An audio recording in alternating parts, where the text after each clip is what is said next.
ആരാണ് ആദ്യമായിട്ട് പുൽക്കൂട് നിർമ്മിച്ചത്? രണ്ടാം ക്രിസ്തു എന്നറിയപ്പെടുന്ന വിശുദ്ധ ഫ്രാൻസിസ് അസീസിയാണ്.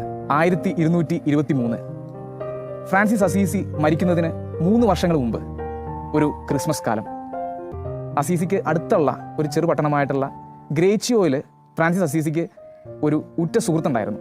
അദ്ദേഹത്തിൻ്റെ പേര് ജിയോവാനി വെല്ലീത്ത എന്നാണ്. ജോൺ വെല്ലീത്ത എന്ന് നമുക്ക് വിളിക്കാം.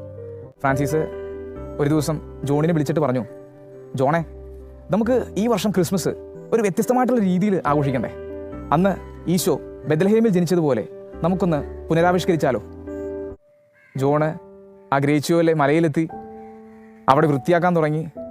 കാളയും കഴുതയും ഒക്കെ സംഘടിപ്പിച്ച് അതിനുള്ള ഒരുക്കങ്ങൾ തുടങ്ങിക്കൊണ്ടിരിക്കുകയാണ്. അങ്ങനെ ദിവസങ്ങൾ കടന്നുപോയി. ഇതാ ആ സുദിനമെത്തി, ക്രിസ്മസ് ദിനം. ഫ്രാൻസിസ് അസീസി തൻ്റെ സഹോദരന്മാരോടൊത്ത് ഗ്രേച്ചിയോയുടെ ഈ മലയിൽ ഈ ഗുഹയുടെ മുമ്പിലെത്തി. പയ്യെ ഫ്രാൻസിസ് ആ കച്ചിയെടുത്ത് ഗുഹയ്ക്കുള്ളിൽ വിരിച്ചു.